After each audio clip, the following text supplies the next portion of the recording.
Assalamualaikum warahmatullahi wabarakatuh. Balik lagi dengan saya Ferry di channel Pengen Jadi Hacker. Nah, di video kali ini kita akan sama-sama belajar mengenai firewall. Nah, firewall ini itu adalah garis pertahanan pertama dari sebuah jaringan. Nah, di sini yang akan kita pelajari adalah memahami bagaimana cara kerja dari firewall, fungsi-fungsinya, terus jenis-jenis dari firewall. Nah, untuk gambarannya teman-teman bisa lihat gambar di bawahnya ya. Ketika ada IP publik atau jaringan publik itu mau mengakses ke jaringan pribadi atau internal, maka firewall di sini itu berperan sebagai penengahnya. Nah, untuk lebih jelasnya kita masuk ke materinya. Nah, apa itu firewall? Nah, firewall itu adalah sistem keamanan jaringan yang memantau dan mengontrol lalu lintas data masuk dan keluar berdasarkan aturan keamanan yang telah ditentukan. Nah, untuk analogikanya itu seperti ini ya. Eee, Bayangkan itu firewall itu kayak satpam di sebuah perusahaan ya atau di gedung. Nah, yang tugasnya itu adalah memeriksa setiap orang yang masuk dan keluar.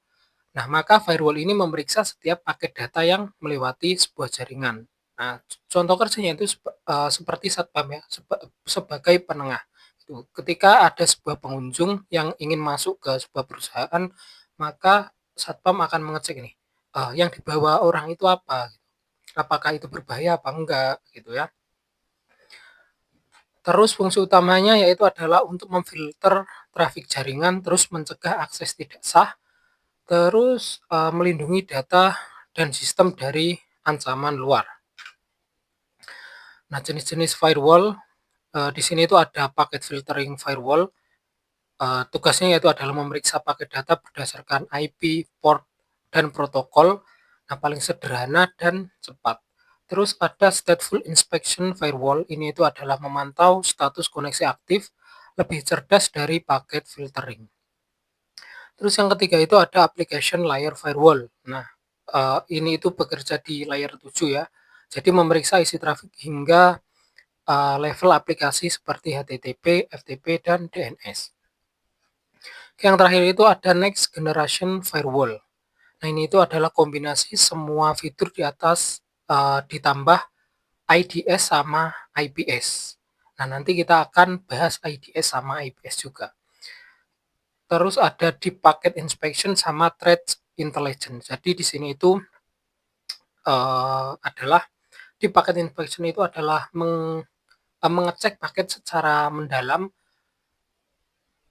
dan threat intelligence ini adalah kepintaran berburu ancaman gitu loh ya. Nah, selanjutnya itu adalah cara kerja dari firewall. Nah, teman-teman di sini bisa melihat keduanya ya. Yang pertama itu berdasarkan apa, rules yang sudah saya buat di sebelah kiri materinya, terus yang sebelah kanan itu ada gambar. Nah, kedua-duanya ini sama. Nah, saya jelaskan yang di bagian rule ini dulu ya. Yang pertama itu ketika kita tidak mempunyai sebuah firewall, maka ketika kita terhubung ke internet, maka internet tersebut ya atau IP publik tersebut itu akan langsung masuk ke jaringan internal tanpa ada pemeriksaan, tanpa ada sebuah satpam tersebut.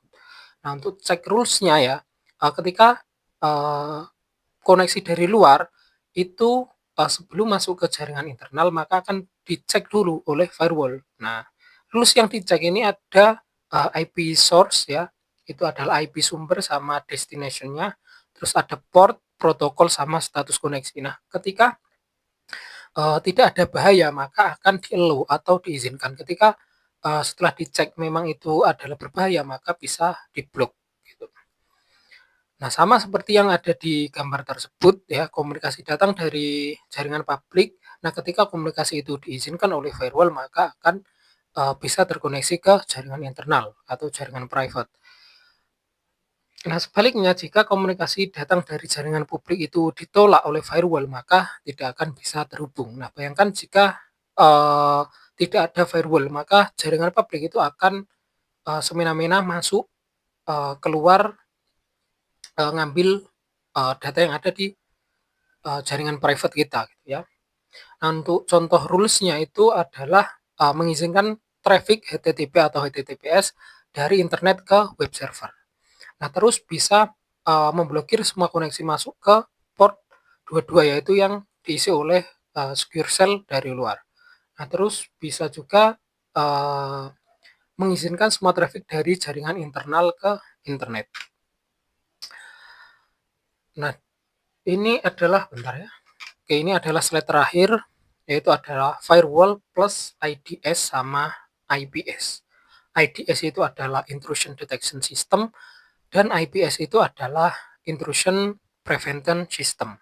Nah, mungkin, untuk IDS sama IPS ini akan kita bahas di next video ya. Nah, tapi di sini saya juga sudah, apa, membuatkan materinya sedikit tentang cara kerja IDS dan tentang cara kerja dari IPS.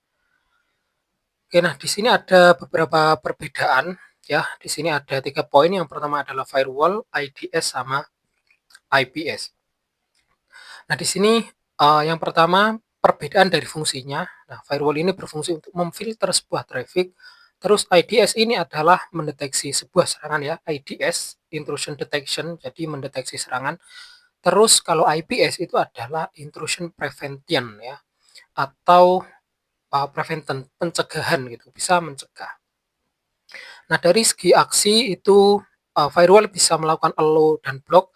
IDS itu adalah, menampilkan sebuah alert saja, IPS itu adalah alert plus bisa, ngeblok gitu. Nah, dari posisi, firewall ini berada di gateway, terus IDS, di monitor, terus IPS itu di inline-nya gitu ya. Nah, contohnya firewall itu adalah ada OpenSense ya yang akan kita gunakan nanti.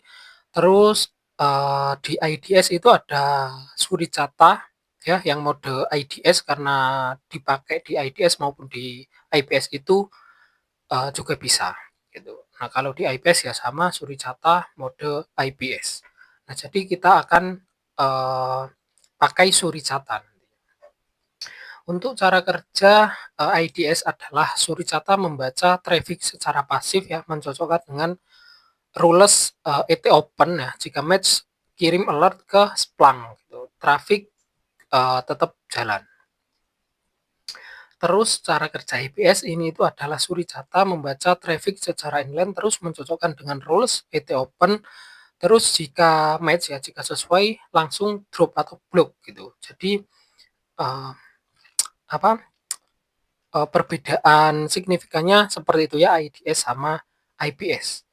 IDS itu mendeteksi, IPS itu, eee, me apa, mencegah ya atau bisa ngeblok. Nah, di sini adalah kombinasi idealnya firewall plus IDS sama IPS. Ini itu adalah perlindungan yang berlapis. Nah, tool yang akan kita pakai di sini ada OpenSense. Ini itu digunakan untuk filter traffic berdasarkan IP, port, dan protokol. Terus, Suricata IDS mendeteksi serangan ya seperti Nmap scan, exploit, ataupun brute force. Terus Suricata IPS ini mendeteksi plus blokir serangan secara otomatis ya termasuk Nmap scan, exploit, dan brute force. Nah, yang tidak kalah penting yaitu adalah Splunk ya. Nanti kita akan, banyak menggunakan Splunk. Ini itu adalah analisa dan, monitoring semua log secara terpusat. Nah, teman-teman nggak usah khawatir ya, kalau di sini itu, setelah teori pasti ada prakteknya gitu. Jadi, sebelum kita praktek, lebih baiknya kita belajar teori terlebih dahulu ya, karena, kalau kita itu belajar langsung praktek itu, ada yang masih bertanya gitu. Seperti yang ada di video saya pertama sampai ke video saya yang keberapa gitu tanpa, sebuah penjelasan atau sebuah teori, sehingga menyebabkan, teman-teman itu bingung. Jadi alangkah lebih baiknya kita akan, belajar teori terlebih dahulu. Nah, tenang teman-teman ya, saya tunjukkan, mana ya kita akan menggunakan lab pribadi guys ya. Ini itu adalah open source ya yang pastinya. Nah, di sini saya sudah menyiapkan semuanya untuk kita praktek. Ya, di sini saya sudah melakukan instalasi plus konfigurasi dari OpenSense. Di sini saya juga sudah melakukan setting di bagian intrusion detection ya sama intrusion prevention, tapi di sini saya masih menggunakan intrusion detection. Nah, IPS mode-nya belum kita centang, nanti kita akan bahas juga. Tapi di next video kita masih akan belajar teori, yaitu ada yang namanya IDS sama IPS. Nah, ini untuk Splunk-nya ya saya sudah berhasil mengirim log dari OpenSense ke Splunk. Nah, tenang aja teman-teman, ini pasti ada prakteknya. Oke, nggak cuma teori tapi juga ada prakteknya. Nah, mungkin di video kali ini cukup sekian. Kurang lebihnya saya mohon maaf. Wassalamualaikum warahmatullahi wabarakatuh.